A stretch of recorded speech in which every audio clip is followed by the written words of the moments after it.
I don't gotta change the world, I just got to be myself. I don't count dollar signs, spread love and I share the wealth. I've been overthinking all my life. No more wasting all my precious time. I feel alive, I feel alive, feeling like I'm 10 feet tall. I feel alive, I feel alive, feeling like I wanted you to like kind of dive into like what you do, like professionally. You know what I'm saying? Like, Yeah, sure. Like, I guess I know you jumped around a few places, but you just basically starting from like post college. You know what I'm saying? Like post college, you know, what did you start doing like professionally, and then like what are you doing now? The stops that you like, you know, kind of the stops along the way. Yeah. So obviously, you know, went to UF, as you know. Go Gator. But really, my first job was more so motivated by like location of where I wanted to be, not necessarily the job. Job kind of followed the location. So that ended up being the Florida Keys. Yeah. So I moved down there in 2016 and ended up working at a nuclear power plant, which was a pretty interesting gig there. Very, very unique industry, very unique type of plant too. So I was in the mechanical and civil design, doing pumps and all kinds of infrastructure projects in the plant and things like this. But anyways, I mean, I did that for a few years. What was like your average day to day, like in that job, in that role? A lot of like inspections and stuff, like go and check out equipment, like new builds and stuff, or just mainly like equipment, like rotating equipment, pumps and turbines and stuff like that. But really, what we would do is we were like the in-house engineers, so we would do the design change packages and things like that. Because you can't just go out there and start messing around with equipment. Like there's a whole big process of how it's done exactly, procedurally, things like that. And you have to have the documentation in advance to go and do anything. And to like touch a screw or a valve. And even the engineers don't even do that. They have, operators and things like that. What's like the type of fines you can get for not doing that process? Do you even have an idea? I'm sure it's... Oh, no, it's jail time. Oh, jail time. Yeah, you can fines. Yeah, you can for sure go to jail. And there's been a lot of people. Really? Just like, dang, that's crazy. Yeah. So anyways, I did that for a few years. The Keys were not really what I thought they were going to be as far as living there forever, just because of my age, I think. You think it's just like obviously an older population, or you're saying? Yeah, I mean, unless you were from there and you had some, coming up family and friends and circle kind of thing, it's just tough to meet people. Yeah. It's either, you have like servers and things like that centered around the hospitality industry, or you have people that are enjoying that hospitality industry. Right? Yeah, exactly. So there's really not a whole lot of in between, and it's expensive. And it's a small area. So it's just kind of tough, to meet people our age that are kind of like us, professional. There's not much space for it down there. Yeah. Which is good. That means it served its purpose for what it was for you. Obviously it's like kind of began your professional career, but allowed you to kind of stay focused. You're probably just fishing when you weren't working. Yeah. So, I mean, that was the main attraction there. So really what I was doing down there was to fish and dive and that kind of stuff. And that's how I ended up meeting Juliana, on a dive boat. She was my dive instructor. So it was interesting, hitting on the dive girl, right? Yeah. That's kind of funny. So anyways, I mean, that was a good little stint there for a couple of years. But then, I knew I wanted to go more into like the business side of things. So I actually moved back here and did my MBA at USF. So worked for the school, worked in like the dean's office for a while there, kind of doing just academia projects. Just normal. Yeah, pretty cool. Saw a lot of stuff like, doing the administration side of, curriculum and things like that. Right. It's pretty cool. Very different too from like an engineering based curriculum going into like a full business, kind of different. Yeah. So that took me, I was there about a year and then, moved on to old power design, Chris Newcomb. PD. Yeah. PDI. So, I mean, what that is, they're a big electrical contractor. I was on the project management side of things.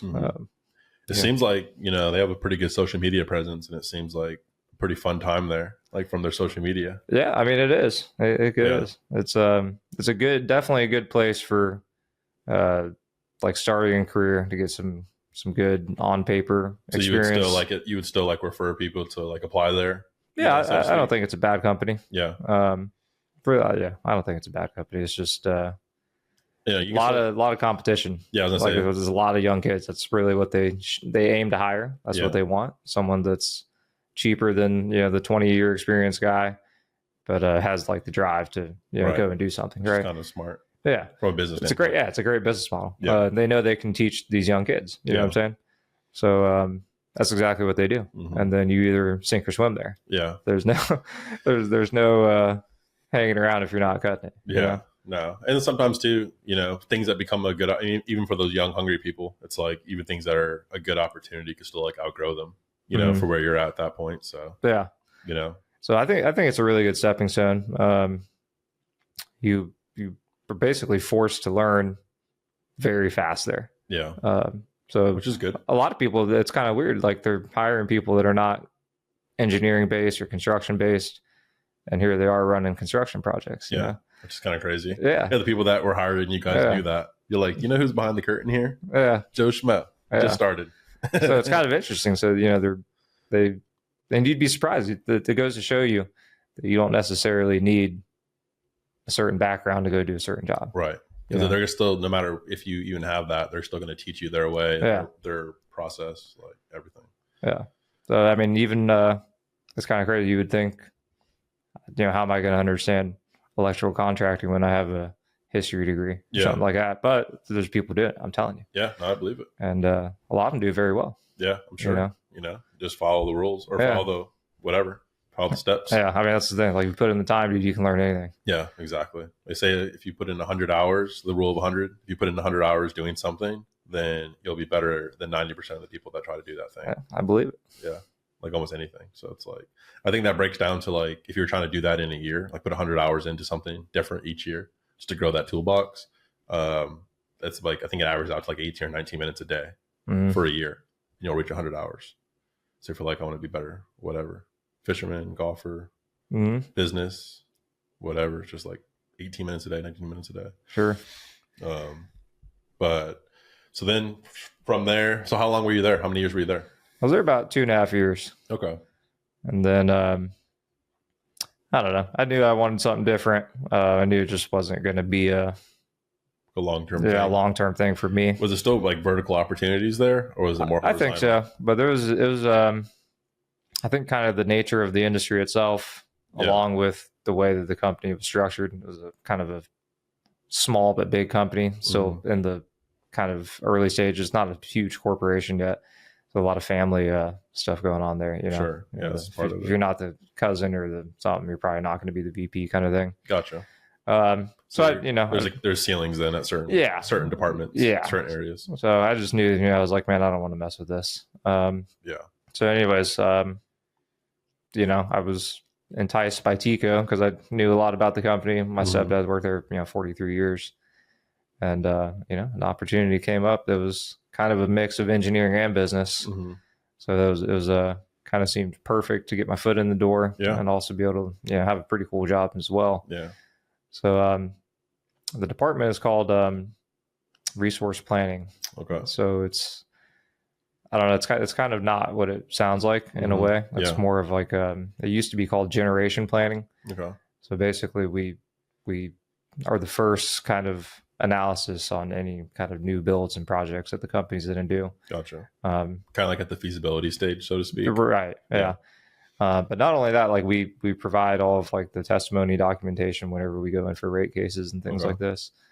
So I mean, it's a pretty interesting process of how we analyze things, and really, I mean, what's like the average time frame, so to speak, on a deal you're analyzing or a project you're analyzing before you feel like how much time needs to go into the analysis, I guess is the question. It depends what it is. It's going to be pretty quick sometimes where it's just like a few checks, or it's just like probably like if this keeps checking boxes, then we go deeper and deeper type thing in the analysis. Really more what it is. So we use this thing. It's called a production cost model. basically all of the machines in the portfolio that we have them modeled. And really what this thing does is it kind of, the main constraint in our driving cost factor is fuel. Gotcha. So what this thing does is it basically optimizes the portfolio from a fuel perspective. Okay. But there's other costs too, like, you know, variable overhead and maintenance, start costs of the machines, all these other things. So, but what it does is it basically, it takes it, looks at the portfolio, and it says, I'm going to run this machine now. And they all have different heat rates. And what that means is, like, one's more efficient. It's kind of like driving a Prius versus a Tundra, right? Sure. Like, so it's gonna pick the Prius first and then dispatch that. So an example of that is like the solar. And it's modeled as a must take, like it's just right off the bat. That's the first thing that goes out of a stack, more so. But anyways, what we do is, like, we come in and say we want to build a new solar field, or we're looking at a land that we know we can build X amount of megawatts of solar. We'll basically model it mixed in with the current portfolio. So we have like a base and a change case. Okay. And, you know, it's like when you factor in the costs and the savings that it's going to bring, is it a net win or loss? Right. And that's just like, that's what the decision is based on. Does that just pencil out? But it's like, it's a very intricate model. Like, so this is a 30-year model that you can run down to a 5-minute. Yeah, which is pretty crazy. Yeah. I'm sure AI is just going to help, like, build up those models, like 5 years from now, 2 years from now, they're going to be even more accurate. But I'm sure that's just still, like, that's still probably so preliminary in, like, the process, right? So even if it passed your guys' check, I'm sure, doesn't it get passed? Like, what's the next step in that process? Like, what's the next department that would handle this project? It would depend what kind of project it is. Okay. So give us an example of, like, maybe one that's standard or average. Like, it could be, so we do like uprates to plants too. Okay. Like, we can go in and change like fuel burners or something to squeeze out extra power out of like the turbines and stuff like that. Sure. So like that would be like a plant-based project. Okay. In the instance of something like solar, it would go to like the renewables department, where they'll go and handle it. So it kind of just goes to where, you know, whatever it may be. Gotcha. Yeah. So basically, what about Tico? I know you mentioned, like, at like power design, you know, you could basically come in there with a 4-year degree and start somewhere maybe and work your way up. Is that the same thing at Tico? Is it basically like minimally, are they looking for a 4-year degree? Can you get a job there, like, without a degree? Yeah, sure. Does Tico, like, help pay for, like, school? Do you know? I mean, I know they have so many programs, but I mean, they got a great tuition reimbursement program. Any kind of like professional development, they're pretty supportive, as long as it aligns with like your task or your job or something like that. Something that's going to bring value to the company, right? They'll 100% support you. Like, so with my professional engineering license, they paid for all my classes. Okay. They paid for the test fees, the license fees, all that kind of stuff. Gotcha. Okay. No, that's good. That's good to know. I mean, people always say that the company has good benefits, but it's obviously kind of like a general relative term, right? Because it's like, talking about just health benefits, or are you talking about like education reimbursements? And so that's the beauty of it. It's a pretty well-rounded compensation package, I would say. That's nice. I always say, like, the utilities, especially regulated utilities, is kind of like it's you know, public benefits with private pay. Yeah, that's true. You know, which so is you get the pension, you get all this kind of stuff that you just don't really see that anymore. No, yeah, exactly. So because of that, I mean, what would be your estimate on the amount of the workforce at Tico that has been there over 20 years? I'd probably say at least 50%. That's big. Yeah. That's huge. What do you think it is in comparison to power design? You know, I think it's more of a long-term thing. Yeah. You know, it just makes more sense for the people that are, you know, it's an older crowd. And I feel like you get a little older, you're a little wiser, you know? Exactly. It's not necessarily the parties that they throw that's really, it's like know? The benefits mean even more. And just like, you know, obviously like the stock options, or obviously the trajectory or the health of the stock as well. You know what I'm saying? So that's pretty cool. I know Tico has some stuff with that. So where do you think, like, where do you see yourself taking, like, the engineering expertise? Like, do you think just obviously leveraging it through the ranks at Tico? Do you think you'd get like, what other roles do you think that you would be attracted to, like, within Tico? Yeah, well, I told you that I was interviewing for the business strategy manager. Yeah. I did not get it. Oh, I did not okay. get it. Very surprised. Really? Very surprised. Do you know who did get it? I don't, Okay. but they told me he had 25 more years experience than me. Oh boy. Like come back in 25 years. I was like, oh, so you're saying it was close? Yeah.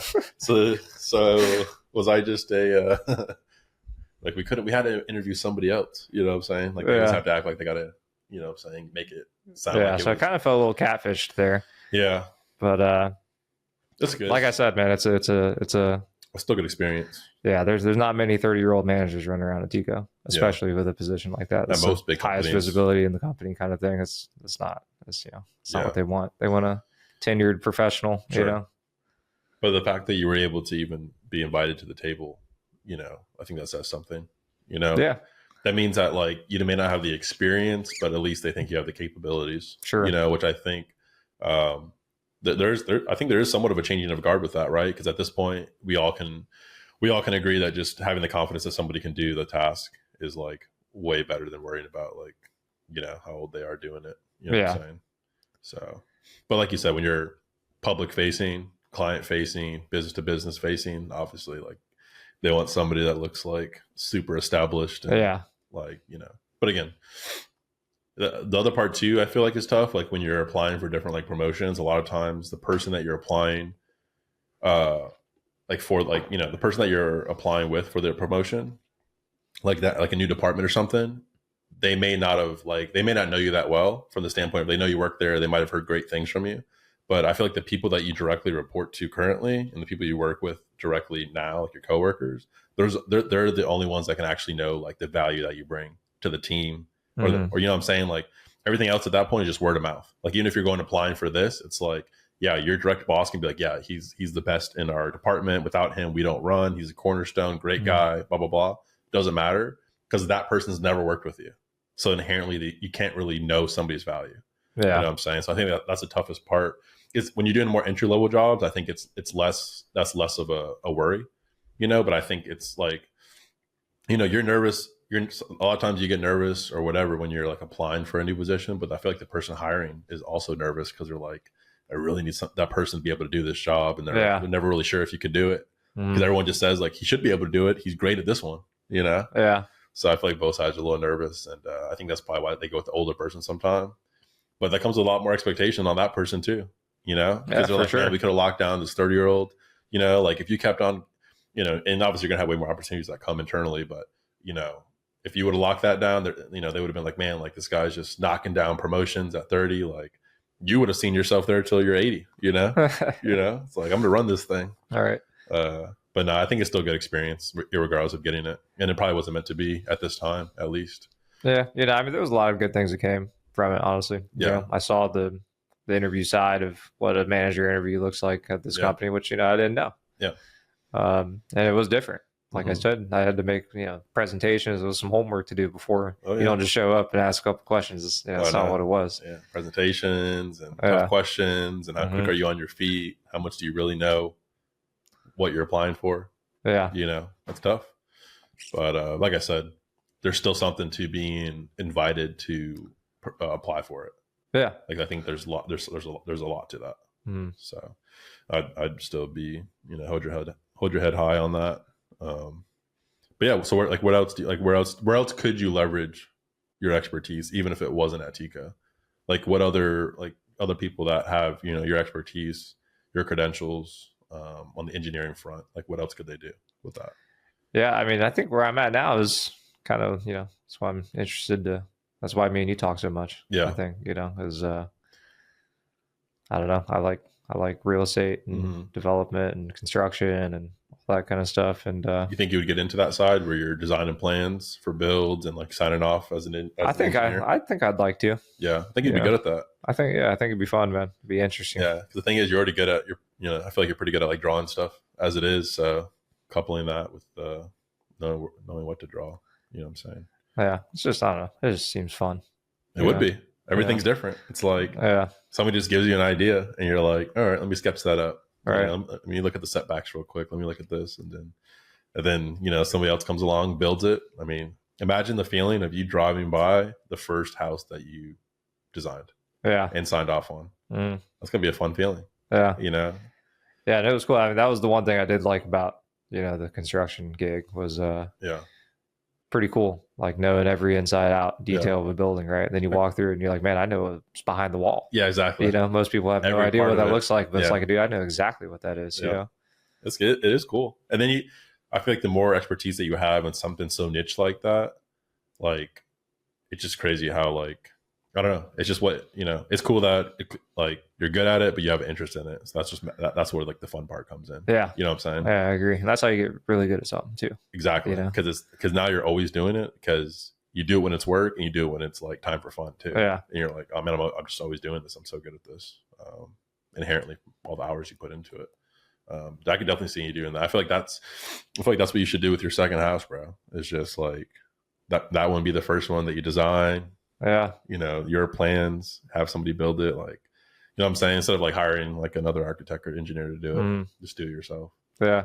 It'd be a learning process. I've never designed a house. I know. But like, that's why you can just like take your time with it. Yeah. But that's where your 100 hours comes in. Exactly. Exactly. 18 minutes a day. Figure it out. Exactly, dude. Yeah. One little detail at a time. Mm-hmm. Yeah.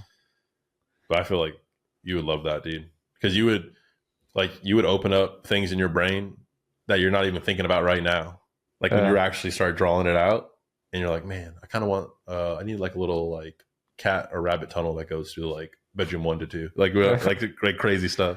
Like I'm going to like tap on this wall, throw my laundry. It's going to go straight to the laundry room, like just like some cool stuff like that. Yeah. I don't know. All those like small things, like I need like an extra like pull out drawer in the counter or like, I don't know. Just like there's like a whole bunch of like small things that I feel like the luxury of like when you get to design, your house or whatever. Like how the closets or bathrooms are configured, like all that good stuff. The lighting, you know what I'm saying? Yeah, I do. I wish you could have walked around this house with me yesterday that I saw. I didn't even go inside, just outside. Oh, really? Yeah. Wasn't it cool? Yeah, like tell me about it. What was it? What was the specs on it? I mean, it's a monster house. Yeah. It's probably 40 feet tall. Oh, really? Very unique shape, a lot of glass, really cool. Yeah. But I don't know how to explain it, man. It's like when you walk through this thing, it's like everything you were looking at, like you've seen one before. But you're like, I've never seen something like that. Like, when you look at this pool, it wasn't just a pool. It was like it had a hot tub on the side, but had like a pool that flowed around the hot tub out of waterfalls. Really? And it's like you look at the railing to get in the pool, and it's like not just a rail. It's like the craziest shaped rail you've ever seen. Jeez. It's just I don't know. Like luxurious. Yeah. What was the price point on it? I don't know. I'd have to say I'm not sure what it sold. I'm pretty sure the guy built it himself. Oh, you were just looking at this house. I was there for a little Christmas party kind of thing. Okay. Yeah. I thought you were going to like an open house or something. No. Yeah, this is he has the big one across the street. Oh, okay. The owner of Charles Ruttenberg. He's clearly built a house or two in his day. Yeah, he's done well. Yeah. But he's a cool guy, pretty humble dude, and he's got tons of money but never talks about it, which is pretty cool. That's what's cool about St. Pete, is the people that you run into that actually are locals here. Like a lot of them have done well for themselves doing like cool things though. You know, like it's not just like, oh yeah, like I was in oil forever, or like I work, like some of those, there's some of that. But like it's like, yeah, I drove this boat here like 10 times and made like 2 million. You're like, whoa, that's cool. Just like, I don't know. Or I started a brewery, or like I own like these 2 restaurants, or like I own a real estate portfolio. Like it's always like the fun stuff that you hear people saying they want to do. Yeah. Or the 50-year-olds, 6-year-olds that are here now that like, that's what they did. And now they're like living in St. Pete as it's just like, thriving and growing and all that stuff. Shoot, I'm in St. Pete because of you. How crazy is that? Glad you made it. Glad I finally got you. It's crazy. I was never like turned down to St. Pete. I was just never turned on to it because I just didn't, it wasn't like this when I lived in Tampa. You know what I'm saying? And it's changed a lot. Changed a lot. Even when I would visit Tampa for Bucks games. I mean, it's changed a lot even the 4 or 5 years I've been here. Yeah, absolutely. And it's just picking up steam. Picking up a lot of steam, dude. It's only getting better. It's only getting That's better. The beauty of it. The nice thing about it is like the downtown is becoming more and more abundant, which is what you want in any downtown. But the great thing is that it's still walkable or scooterable. And I think that's the biggest thing that's the difference between like downtown Tampa and in St. Pete is that you can get from like Beach Drive, the pier, downtown area to Central by just walking in a straight line or jumping on a scooter, or it's like a 1 minute car ride, not even, you know what I'm saying? Jump on one of the trolleys or whatever. Yeah. But if you're in Tampa, it's like if you want to go to like Soho or to Armature Works or to Channel Side, it's like you can't walk that. It's not walkable. You know what I'm saying? You go between busy main roads, you got to get in your car. Traffic's crazy. If it's busy down in St. Pete, the roads still move. It's not like gridlocked. Yeah. It might be slower, but it's not gridlocked. Like there's a flow to it. You know what I'm saying? Yeah. And I would say like, especially down by like Emily, like there's not like, when there's things, busy stuff happening, like big concerts. Yeah, you ain't moving. You ain't moving, man. You ain't moving, and it gridlocks like all the main arterials coming in. You know what I'm saying? So it's not just around the stadium. It's like off Bayshore, it's gridlocked now. Yeah. You know what I'm saying? Off Platte, it's gridlocked. You know, so it's like any road you come off of, you know, off the highway there, you're taking the exit, it's gridlocked. So I don't know. I feel like that's one thing about St. Pete, because I feel like people like being around like the best restaurants. Yeah. Your choice of bar, cocktail areas, whatever, but they hate like if they can't get into those places. Yeah, you know all the other things that come with that usually. Yeah, exactly. Yeah. I mean, parking's going to be what it is. That's just part of it. But I feel like parking's still pretty decent in St. Pete too. Like you got some options. Like you can actually like, it's not, you only drive around for parking if you're getting lazy on like how far away you want to park.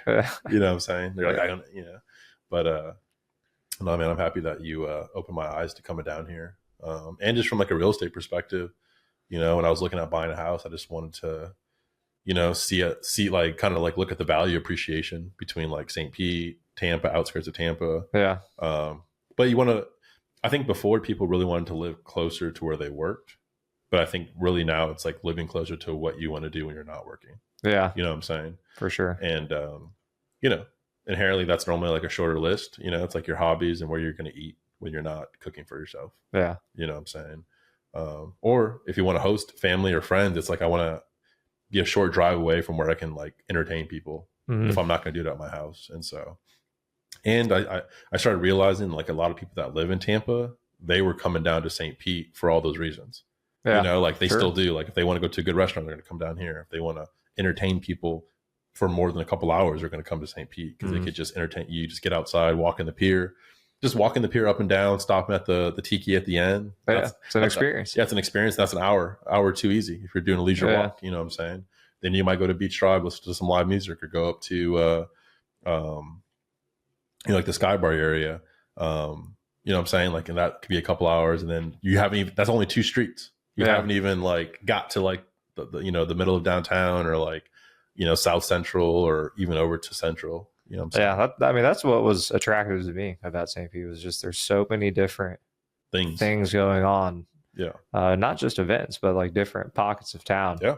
Like depending on where you go, you feel like you're in a different city. Yeah. Even though you're a mile away from where you just were. That is true. 100%. And the thing is too, is like, it's something for everybody. Like if you're somebody that doesn't want to ever be away from your dog, it's like you can bring your dog into almost every restaurant here. Everything's walkable, green areas, you know, parks, whatever. If you have kids, the pier's literally built for the kids pretty much. Yeah. There's like a lot of kid friendly things to do. And then if you're just particular about the food you want, or even like the you know, the bar or cocktail scene that, you know what I'm saying? Some people want to be rowdier. Some people just want like low key, hole in the walls. Some people want the speakeasies, you know what I'm saying? Breweries. And then all the plant shops too, you know what I'm saying? All the farmers markets. I mean, on some Saturdays, bro, there's literally like 3 like farmers markets within like a mile radius. Yeah. Oh yeah. It's kind of crazy. Yeah. You know what I'm saying? And, you know, I think is pretty cool too, is just the way that St. Pete attracts so many different types of people. That is true. It's a melting pot. I'll give you an example. Yeah. You take yourself down to Vinoy Park. Yeah. Any day of the week. Doesn't matter. About 5 o'clock or whenever the sun's about to go down. You will see exactly what I mean. Yeah. Well, it's like Walmart outside. Yeah. I mean, you'll see a little bit of everything though. You'll see a hippie. You'll see some people riding bikes. You'll see kids doing laps in the pool. Yep. You'll see a homeless guy. You'll see a gay person. You'll see a little bit of everything though. Yeah. 100%. You know, I see people working out, all these things, people at the dog park. Yeah. So that's what I'm saying. Is just there's a place for everyone in St. Pete, which is pretty cool. Which is, you know, also very like, I don't know, like that's also like a great indictment on it, because, you know, how many cities in Florida are like that? I haven't found one. Yeah. Other than this. that's also like fairly affordable too. Right. You know, because like Miami's obviously naturally a melting pot for the same reasons, Mhm. but Miami's so different. It's so like the cities within Miami are so like segregated, so to speak. Yeah. You know what I'm saying? And it's, you know, but like an actual downtown area, there's nothing like it. You know what I'm saying? Yeah. And you're on the water. That's the craziest part. Yeah. You're literally on the water almost everywhere you go. Yeah. You know, and that's just, we're just talking about downtown Vinoy and Central, but when you go over a little bit west, you got Gulfport, which is, I think Gulfport's going to get bigger and bigger too. Like, That's one of my favorite parts of the I love of the Gulfport. area. Yeah, I love it. I mean, nice, you know, very affordable, great. It's an even more relaxed vibe than the most relaxed spot of downtown. Yeah. It's a more relaxed beach drive. Yeah, I try to explain Gulfport to people, and I mean, the best way I can explain it is like, it almost feels like a Key West located in St. Petersburg. Yeah, it's good. It's Kind of like a historic, older, mm-hmm. artsy Yeah, district, kind of, right? You know? yeah, just calm. But there's a lot going on still. Like they'll have farmers markets. The volleyball courts there are some of the more famous popular courts to play in because they have tournaments, they have leagues there. Mm. But you're right on the water, bunch of restaurants. And again, now we've talked about basically almost like 3 downtown areas. Because I feel like regular downtown, there's downtown and central, arguably like 2 different downtowns. And then you have Gulfport, the 3rd downtown. And then you still have all the beaches. You know what I'm saying? And like, there's a lot at the beach. there's a lot at the beach. You're talking 20 miles of stuff. Just stuff. You know? Yeah. And that's just the St. Pete before you even get to up north to Clearwater area. So it's just, there's so much stuff to do here, dude. Yeah. And the thing is, you can go a little bit south, and now you're in Bradenton, Ellington, Sarasota. Bunch of stuff down there. Yeah. Go a little bit north, you're in the best parts of Tampa, South Tampa. So you got Channelside, Soho, Armature Works, that whole area. I mean, that's another thing I love about living here. It's like you just said, yeah, you're a hop, skip, and a jump from anything wherever else. You want to be. Yeah. 15, 20 minutes, man. You can be in Tampa, Clearwater, Bradenton. There are all kinds of other stuff to do there, right? So, dude, it's crazy. Not only is if you work there, but I mean, there's all things to do. Things to do, man. You know, that's what it's about. When you're not working, I just want to be around things to do. You know, yeah. What? So, how many people do you think you're up to now? Households. I would say households, because some people come in twos. But like, how many people have you convinced to move to St. Pete? Do you think? Oh man. And by convinced, I mean like either you were like the nail in the coffin that made them come here, or you were the one that planted the seed for sure. Like they weren't even thinking about St. Pete till you were like, dude, move to St. Pete. Trust me. I'd say at least a dozen. That's a lot though. Yeah. That's a lot. They might need to give me a little governor job over here. Yeah, that's what I'm saying. A little kickback or something. You're like, if you were a realtor, bro, you would have made quick $100,000 on the side. Yeah. Need to start getting some royalties or something from the city. That's funny.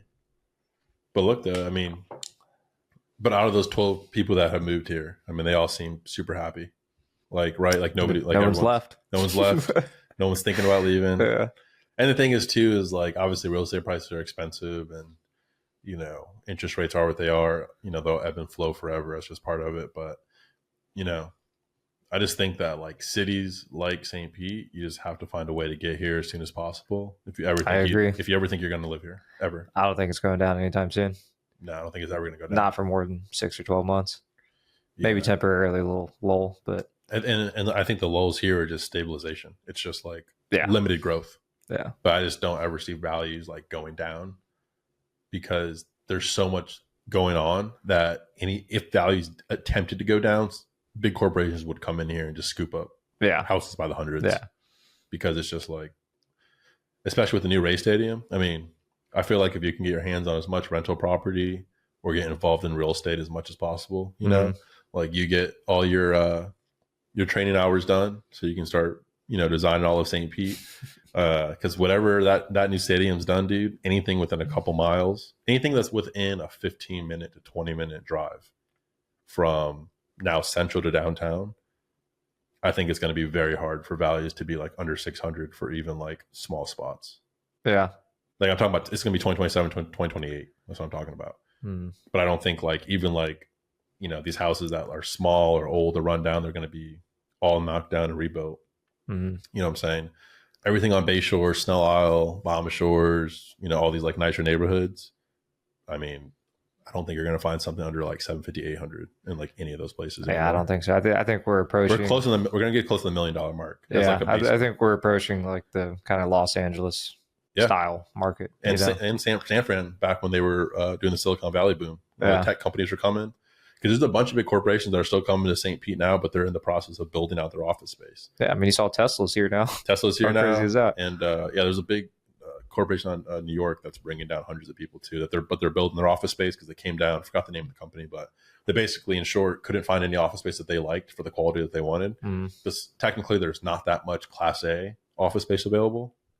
There's a ton of Class C office space, which is what's in trouble from people not going back to work and stuff, and not wanting to lease this space. But there's a lot of Class A. There's limited amount of Class A. So if you want Class A, you got to basically come in and develop it and build it. And then you obviously save money in the long term with paying yourself rent basically. But in the plans for the development around the new Rays Stadium, it's $1 million, or excuse me, 1 million square feet of office is in the plan. Yeah, I've seen it's kind of like a mixed use plan. Yeah, it's a lot. 1 million square feet of office. That's a lot of office space. That's going to bring a lot of jobs. And then obviously they have to have the affordable housing component, or else you're not going to have anybody to work the city. Right. So you have to have the affordable piece. And then there's still going to be a decent amount of units that are just market rate units as well. Just typical multifamily apartments and condos and stuff. But dude, that development's going to be I think the stadium's the first build, right? And they're basically going to start playing in the new stadium, knock down the old, and then where the old stadium is, that's where the rest of the development's going to be built while they're already playing in the new one. So I believe the plan is to have the first season be the 2028 season, is the first season in the new stadium, which means we're going to be seeing them build it, probably breaking ground on it within like the next year. Yeah, I mean, it's going to be a multi-year thing. That's a big job. So I'm saying they got to break ground before the end of next year, probably, or like spring of 2025 latest, if it's going to be played in 2028. Yeah, you know what I'm saying. But I'm saying, real estate wise, like anything close and around that stadium, it's going to make it to where basically anything south of Pinellas Park is going to be just. That's kind of what I'm thinking. It's kind of like the line. The line, yeah. Yeah. But right now the line is kind of, it's a vertical line, right? And I would say that line is basically 275 east. You know what I'm saying? Like Pinellas Park is like the tip, like where northeast of Pinellas Park is like the tip, and then just down. And then obviously there's some pockets in there you wouldn't want to necessarily be in. But I'm just saying you typically never really want to be west of 275 unless you're in Pasadena or parts of Gulfport, because Pasadena is pretty nice down there on the water. Yeah, I mean, a lot of these neighborhoods are like Distant Heights and things like that they're not bad. I think they're actually pretty nice. Well, I think what's attractive to them and what they're really going to pick up popularity is the non-flood zone areas. Well, yeah, that's huge. Which is nice. Yeah, for now. They're gonna make everything a flood zone and be like, that's gonna be the next bump. 50 feet above flood. Yeah, that's the thing. I'm telling you. So you came down 4th Street, right, when you were coming here? So you know what I was talking about? Like right when you turn by that Wawa, when you're coming on down, like get back on 4th Street again, because you're basically on 4th Street North, and then you kind of are off it for a sliver. The Kawa. The Kawa. Yeah, I thought you said Wawa. No, I haven't seen one of those around here. But you know what I'm talking about, right? When you take that right, and then did you see that the road kind of went like this? There's like a big ramp if you're looking for it, and it goes up. Really? I haven't noticed it. For the rest of the way, like basically after like 100 feet past you take that right, you go up like a ramp on the road, and then it flattens out. And I was like, this is exactly why it never floods over here, because we're on like you got noticeably higher from even where the Kawa's at. If you look at right next to the Kawa, if you look those homes are built up super steep. Like next time when you go by, like look over to the left, the house, like the property is right to the left of the Kawa. They're like steep driveways, and then you'll feel yourself come down as you get closer to the Kawa. Yeah, it's like it's a noticeable grade like down. I'm like, that's probably like, and you probably saw that big house getting built on the water. They knocked it down. That's it. Yeah, on the way back, take a look. Probably like a half mile before you get to the Wawa on the right side. Huge, like probably like a 12-acre lot that they bought up. Wow. And they're built, it's massive. I didn't even know you could find something like that in St. Pete. It was a huge mansion on it originally, and they had it all wooded around it, so you can never see the property. So the guy came in, cleared up all the trees, and then knocked down the mansion. So now it's just huge, and it's probably like 12 lots worth at least. Jeez. Yeah, it's probably like a probably 2 to 3 acre lot, probably like a 2-acre lot, maybe more. It's a pretty big lot. Yeah. But yeah, I don't know. I agree, man. I think anything like like this next, like I wouldn't even say 10 years, bro. We're about to be 2024. I'll say these next 5 years. Like we thought St. Pete did a huge jump the last 5 years, and it did. I think these next 5 years, it's going to be completely, like you said, it's going to be high, low. Like the base prices here are going to be so high that like you won't be able to live here if you're not living here, unless you have a lot of money. Yeah, unless you're coming from like out of state, and it's just a different ball game. You're already coming from one of those markets, right? Yeah, exactly. If you're already come from one of those markets, you're coming from like Scottsdale, like Denver, or whatever. Yeah. Where, like prices are already expensive. Maybe Austin, certain places, but yeah, dude. But I like it. I mean, that's where you want to be. Yeah. Do you see yourself leaving? Do you see yourself ever like having a home base outside of Florida? I would consider it. Yeah, I would consider it. What do you need? Like what's your like non-negotiables for you to be like happy with? Like, I like being by the water. Yeah, so water's like not the first one. Yeah, it's pretty crucial. But with that being said, I like the mountains and stuff too. Sure, I can find the good things about that. Yeah, just gotta figure out which one you'd rather visit, which one you'd rather like live next to. Key is you gotta have two houses. Yeah, that's true. Like kind of like you gotta have two boats. Yeah, that's true. And depending on what you're trying to do, there's not really a one size fits all. No, exactly. Especially if you could rent out the other one or something, and then it really changes everything. Yeah. Like while you're not there, I'm saying, if you're like, pay the mortgage, buy a couple rentals a month, nothing crazy. Yeah. I'm starting to think the snowbirds got this thing figured out. They just might, dude. Well, they also like came from a spot where like their house has been paid off for 20 years. Because even in today's market, it's only worth $80,000, like up north. Dude, you can live like a king in Ohio, Oh, I'm sure. You go to Ohio with, you buy a house for $300,000, you're living like a king up there. Yeah. I was looking at, so Tico's owned by Amera, but their headquarters is in Canada. It's in Nova Scotia. Yeah. And what a unique real estate market. I started looking at it because I like browsing sometimes. Sure. And I saw the coolest thing I've ever seen, dude. It was like this, it was a lighthouse on a lake. What? Yeah. It was on like 10 or 15 acres. It looked like Christmas trees all around it. Jeez. And it was kind of like gutted, but I was like, dude, that's the most unique property I've ever seen. That is pretty cool. Especially if you like renovate it inside and like rent it out for Airbnb. Yeah, that's what it looked like. Yeah. I mean, it was like, dude, this could be the coolest thing I've ever seen. Yeah. Yeah. Dude, I've been looking into, I don't know, like location wise, but it'd be cool to like get some pretty cheap land, maybe in a wooded area, and just like build some pretty cool like tree houses.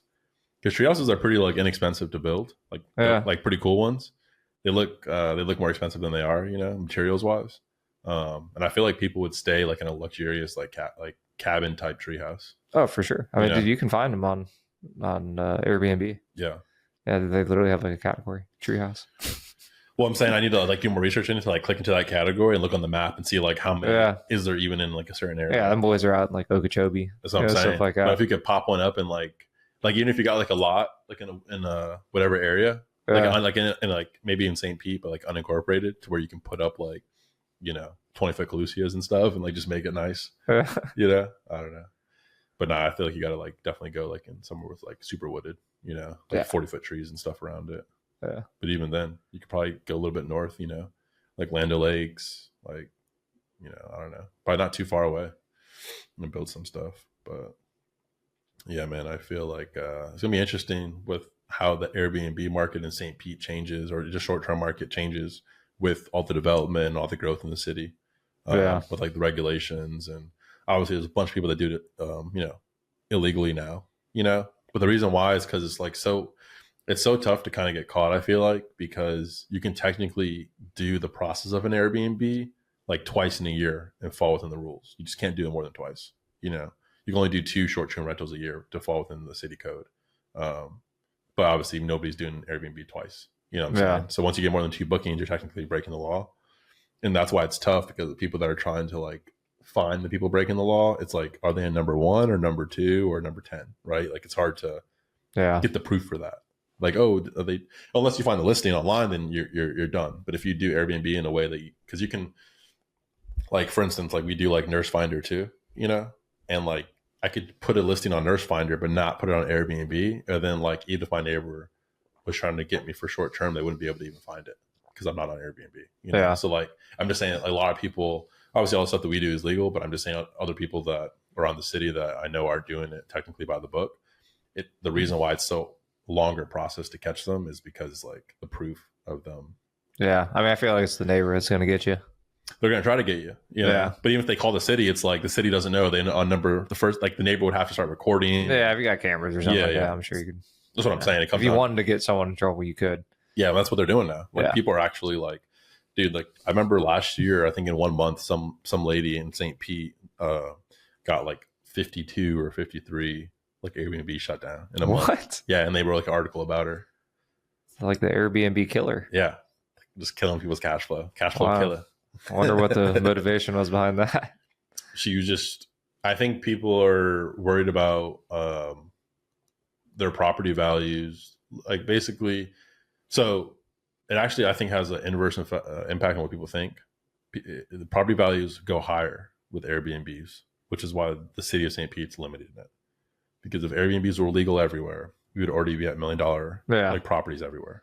You know what I'm saying? Yeah. All the corporations would come in and buy up shit.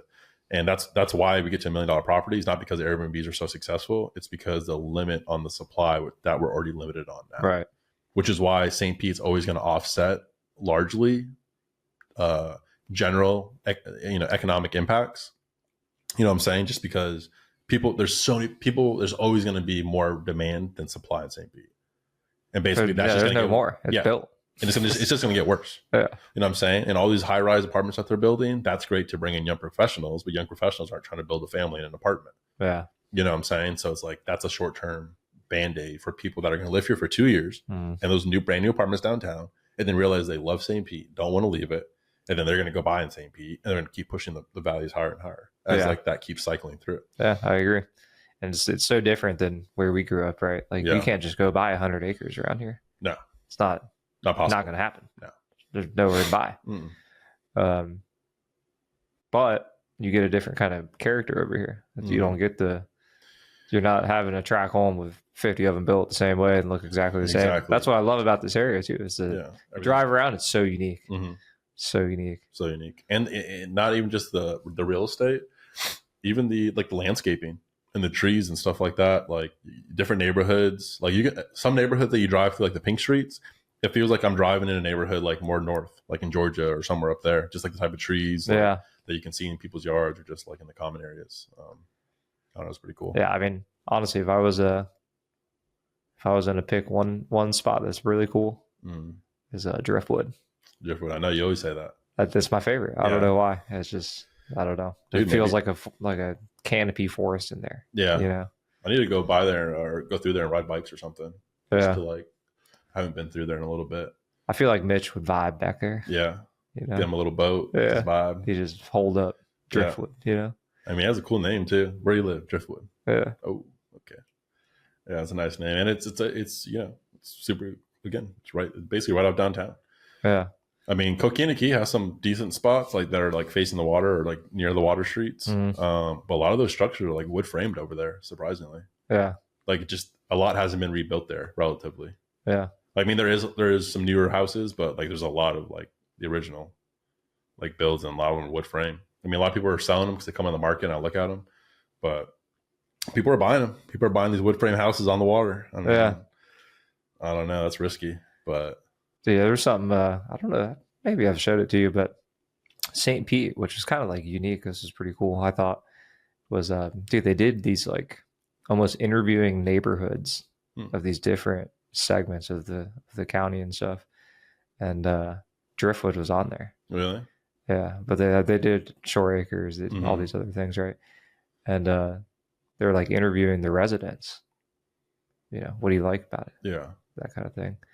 And, really cool. Yeah. You can learn a lot. Like, oh, for sure. I saw something in Driftwood that was like kind of crazy. So this guy, I forget what architect or what he was or the builder, but with every house that he built in there came like a painting that was unique to the house. That's pretty cool. And some of these people were tearing down the walls and stuff, and they would find the painting like built into the walls. It's like, that's pretty wild. That is pretty cool. You don't see that very often. Yeah. You know? Wait, so he was hiding the paintings in the wall? Not necessarily hidden, but some people just Covered them up? well, yeah, covered them up, like Yeah. remodeling the Gotcha. house or something like that. And then there's people, finding this thing That's pretty 50 cool. years later. Those things are probably worth some money now. Just Probably, because, especially people that know the story. Yeah. There's so many, like that's cool. Obviously, there's like a bunch of different architects that were like popular over time that built so many houses in St. Pete too back in the day. And I think the ones like the birdhouse, I think they call them the bird houses because there's a bunch of them in the collection. But those are so cool because they were basically, engineered to cool down the house without having AC in-unit ACs. So I think that's pretty cool. Which is probably like a game changer, building real estate in Florida. With that kind of technology. Yeah, that house reminds me of something you see in like Costa Rica. Yeah. It's like, that's perfect. Yeah. And with this double decker so you can see the water. That's perfect. I think that's the coolest house I've seen in St. Pete. It's pretty cool.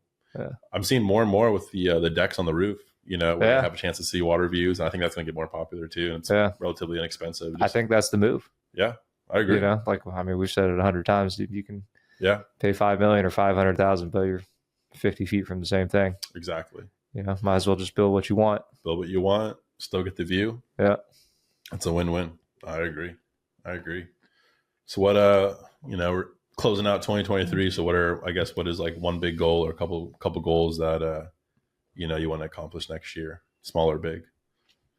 Yeah. Well, getting married. Yeah. So we're going to try that out. Yeah. I think it's going to go right. I think I finally made the right decision. See if we get you down the aisle. Yeah. We're going to try. Yeah. It's pretty big. So I'm pretty excited about that. I'm probably going to start a family, so I'm probably going to need to figure out another house here soon. There you go. I know we've been talking about it. Yeah. And it's tough, man. It looks like it's going to be a challenge for sure. It's going to be a challenge for sure because you're just grasping with what makes the most sense. You got some options clearly, but it's like the decision is what makes the most sense. Yeah. So, but that's also the fun part too. Then obviously once you make that decision, you got to just double down, be all in and just, make it happen, make it a reality. But, I feel like you still got some time with that though. You got minimally 9 months to figure it out. So, yeah, I feel like everyone says the first house is tough. Yeah. I feel like the second one's harder. I think the second one's harder too because you need to, at the end of the day, if you want to keep the first one. Yeah, if you want to keep the first one for one, and for two, if you're trying to like live within your means, because a lot of times people just grow their second house with their income. That's not always like the best like decision. Yeah. You know what I'm saying? Because no matter how cool your house is, you know what I'm saying? It's still like after about 2 or 3 months, it just becomes your home. Like you're not even thinking about how cool it is anymore. Even if you're super appreciative of it, you're just like, that's home, so you just kind of like, what I'm saying? Like where you live now is home the same way, when you lived in college with a roommate was home, like even though when you lived in some of those spots, one could have been cooler than the last spot and the next one was cooler than that spot. You know what I'm saying? And then you went to the Keys, that was cooler than the last spot. Right. Then you came to Bayshore and like, that's even cooler than the Keys. You know what I'm saying? Like where you were living specifically. Yeah. So it's just like, but then after a little bit, it's just like, oh, that's just like, it's still cool. Like when you talk about it, think about it, like, yeah, I love it. It's cool. I appreciate it. But it's just home, at the end of the day. So it's like, that's just how it's going to be. So it's like, remembering that when you're trying to like figure out your budget is like so important, cause like, do I really need this extra? Do I need to increase my budget on this house by an extra $100,000 for A, B, and C? Or is it like, what I'm saying? Cause I don't know. It's tough. And you got so many options, like got options with the pool, options with the bigger yard, options closer to the water, options not in the flood zone, options that are, a newer house, but farther from what I want, it's like, yeah, I think it really depends what you want. What you want. Exactly. It's like, do you want one really nice house? Yeah. Or do you want 10 normal houses? I think the way you can answer that question is why would you want more than one house? Like, what is your plans to do? Like, what's your plan? Yeah, that's what I'm saying. Yeah. What's your angle? Do you want to, is that your retirement goal to have just property? 10 properties, 20 properties, cash flowing? Do you even want that headache? A lot of people don't. Yeah. Sounds easy. Which I can understand because there's challenges. Absolutely. I know a lot of people that own a lot of houses and it ain't just free money. No. No, it's a lot of work, elbow grease, and finding a way to build some efficiency so it kind of flows. But that's just like a work in progress over a lot of time. Yeah. But I mean, if you get 10 houses before you retire, and they're all paid off by the time you retire, or pretty close to. And now you're netting yourself 25, 300, 3,000 a month. You got 10. It's like, all right, I got 25, 30 grand passive. Yeah, no, I mean, it financially makes sense. Yeah. Because especially for retirement, because then, it's not about like, the thing about passive income is like, that's when you can retire. Because if you got 30 grand coming in every month, that's way better than waiting until you have any amount that you want to say in savings, because to save up through working 500 grand, 600 grand, $1 million, even with 401ks, it's going to take forever. Yeah. Like it's going to take forever. It's going to take you till 65. You know what I'm saying? For sure. But if you can get by the time you're 40, 45, you got, 20 to 30 grand coming in, depending on how many properties you have. Yeah. Now you're cooking. Because now it's like, it doesn't really matter how much I've saved. Because every month I'm going to have this 20 grand. It's going to, all my living expenses with my family is like 12 grand a month with kids and all that, It's like, because you're not having maybe your personal house is paid off or lower payment or whatever the case is. Your cars are paid off, whatever. Well, that's a process, right? Takes time. And you got to be thinking about that when you're 25. Absolutely. And you got to have that vision, right? Got to start. And there's just so many options, right? It's like, where are you going to do it? Where are you going to set up shop? You're going to do it from where you live. You're going to buy houses in Jacksonville. Yeah, exactly. There's a lot better markets for sure. rentals. For sure. This is a tough market. I think it's not a good market for rentals. I don't think it's a good market for rentals either. I agree. Yeah. The reason why is because I don't think cash flow is the main driver here. But like you said, like getting your spot in the sand here is more critical. I think it's more critical if you're going to hold it for a little bit. Exactly. That's what I'm saying. Yeah. And then like, this is not a good place to cash flow with long-term rent. It's a good place. Not immediately. Yeah. You can still get the long-term rents high enough to pay off, like to make the payment. You just may not be making money on it. You know what I'm saying? Yeah. Yeah. Which is fine. Yeah. Someone's going to pay for the house. It ain't you, but it's only pays for the house and you can hold it for 5 years. Yeah. That's where the value's coming. Yeah. Then now you're making, 3, 4, 5 bills on it per property. Yeah. That adds up. Now you're cooking. And that's what I'm saying. That's what I'm saying was the second one to me seems like the hardest because it's like almost the most risky. The first one, you need a house. Yeah. Second one, it's like, all right, am I going to go down this route or am I just going to have one house always? Right. Yeah. And it's like, man, if the second one goes bad, what happens to the first? Exactly. But I feel like once you get past the second one, now you're looking at that third or fourth one, you're making some money already. Oh, for sure. You know what I mean? Yep. Like it's kind of inherently less risk in my eyes. Absolutely. And the equity is building too on top of the cash flow that's coming in. So it's just like double. And but that's why it's like, okay, I want to get married next year. I want to have kids next year. Okay, but then like, where do I want my kids to go to school? Is that important to me? Private or public? Is that important to me? Proximity to family and what family members is that important to me? Like the hobbies that I want to make sure I teach my kid or whatever. You know what I'm saying? Like all that laundry list. Yeah. That all helps determine like location stuff, and not only location, but it's like, do you think that is there a possibility that my kids will be doing sports? And if they're doing sports and like you did golf and golf's super expensive. So I need to freaking get a house with cash flow to pay for golf. Like, wow, I'm just saying like, I think all those things, which are largely unknown, it's just like a wish list at this point, but it's still important because a wish list gives you at least something. Because I don't think you're supposed to, a lot of people think of like putting down goals and then working towards your goals. I don't think that that's like realistic. I think what's realistic is putting down goals and backing into them. You know what I'm saying? So it's like, if I want to buy a house in 2 years, I need 20 grand. Then I need to back into how much money I need to make each month or save each month or whatever to like back into how I get to 20 grand. You know what I'm saying? As opposed to just aimlessly working and saying, I'm going to save $500 a month. Well, why am I saying 500? It's like, oh, well, 500 times this equals 20. It's like, okay, well, the savings was just one part of backing into the 20 grand. It's like, okay, anybody can do that. Anybody could take $20,000 divided by 24 months and see how much you have to save. Yeah. But what does that mean for the lifestyle in each of those months? Because you can't just be like, oh, I'm going to make sure I just don't go out to eat or don't go this or that. It's like, okay, well, that's not going to be an option in like December when you have like either a birthday or Christmas or presents, So it's like all those things, I feel like when you can like take the time, people don't want to really take the time to write things down or like type them down. But I think if you do, then it makes it pretty easy. You know what I'm saying? Yeah.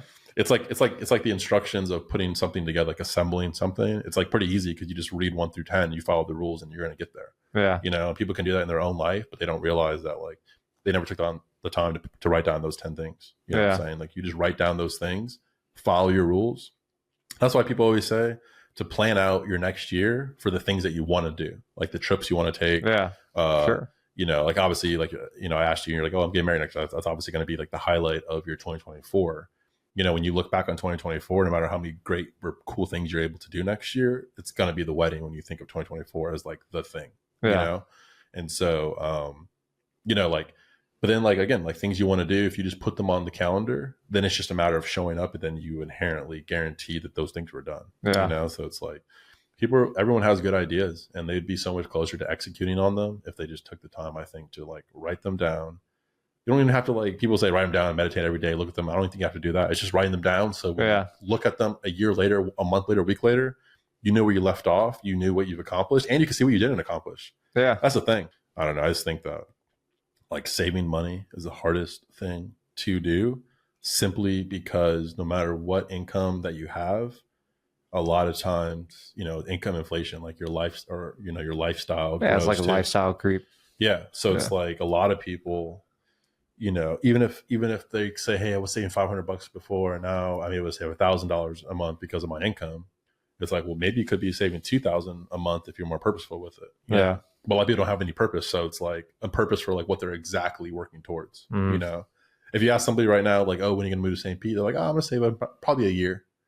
You know, that's like the normal answer. Oh, probably like another 3 year. Yeah, exactly. And it means 3 simply because they won't make that list that we talked about until they're in the 3rd year. And then they'll make it happen so quick. Like anything we've ever wanted to do, everyone's made it happen really quick. Yeah, I agree. You want that job, you just went and applied for it and actually went to the interview. Like you made it happen pretty quick. Yeah. You know what I'm saying? And but I think it's also good at the same time, because it's kind of like the whole like syndrome of like feeling lazy sometimes about certain tasks. And they always say that's like there's a positive to that, because, you know, yeah, you didn't wash dishes because you're having a lazy moment, but you also had clarity. You really realize that you don't like washing the dishes. You know, like nobody likes it, but like it's one of the things that you dread to the point that you'll push it off a day. Yeah. But there's other things you don't want to do, but you ain't going to push it off. You know, like if it's, you know, just like normal chores around the house. It's like you don't want to be doing chores, but you're like, I kind of like the result of when they're done though. You know what I'm saying? So you're going to knock it out. But with dishes, even if you like a clean kitchen, you're like, I just want to push that off another day. Like I don't want to, you know, just as an example. But I don't know, man. I feel like but no, I mean, I see where you're coming from. And like, honestly, to me, once you figure out what your goals are, right? I mean, some of that's kind of the hardest part, is figuring out where am I even going? What do I want to do? Right. Yeah. But beyond that, I think just being intentional and starting it is the hardest part. Just starting it. Yeah. And once you start it, it's not that hard. Usually. It's not that hard. You know? Yeah. No matter what it is, I feel like, you know, if it's college, if it's building a house, you know, like I said, having a history degree, working as an electrical contractor or something like that. Like you figure it out, you know, but the hardest part was to kind of take that first step, right? Take the first step. And the thing is too, when you take that first step, sometimes you realize you don't even want to take another step. Yeah. But you won't even know that because you didn't start. And so now you spend a whole other year thinking about something that you wanted to start, just to find out after starting it that you actually don't want to do it. Yeah. You could have got that a year ago by, like you said, just starting, you know, which happens all the time. Happens all the time. Literally, that's why people change their major so many times in college, because they started college and they realize whatever they started with isn't what they want to continue with in college. You know, like I wanted to be a nurse. Like, oh, no, I'm just going to change the business, you know, or change it to communication just to try to find a way to get through this thing, you know? Yeah, I mean, I feel like that's the best results, right? Like if you try a lot of things and you fail fast. Yeah. Fail fast. You're probably going to find something good along the way. Yeah, you get it out of the way too, you know? Yeah. So, no, I think that's important. I think starting, I mean, that's probably going to be applied to almost anything. Did you start? You try it? You know? Yeah. Have you found some things that don't work so that now you can, you know, eliminate those moving forward, you know? But, no, man, it sounds like 2024 is going to be a busy one, impactful. And, you know, I'm looking forward to the adventures that we have down here in St. Pete. That's for sure. Yeah. Hopefully all good things to come. It will be, dude. It will be. I mean, I think it's up from here. I think these, you know, obviously happy birthday to you, 31. I think these next 9 years are going to be pretty big. You know? Yeah, I think we're getting there. You know, I feel like every year we have is a little better than the last one almost. A little bit better. And, you know, I think in your 20s, you can, like you said, like you need to be thinking about things in your mid 20s, like latest. to help set you up for good foundations even in your 30s. Mm-hmm. But I would argue that this 10-year stretch, 30 to 40, is going, like, for better, for worse, it's going to stick to us in our 40s and 50s. For sure. Like decisions we make now, it will be impactful in those next 2 decades. And I think, but when you get to your 60s, it can obviously inherently, there can still be some impact, but I think it's a little bit farther replaced enough that if you can, for some people that, let's say they have a lot of bad luck in their 30s, they're going to feel it in 40s and 50s, but by the time they get to 60, they can maybe like kind of reset some of the stuff, right? Yeah. But it's going to be impactful in 40s and 50s.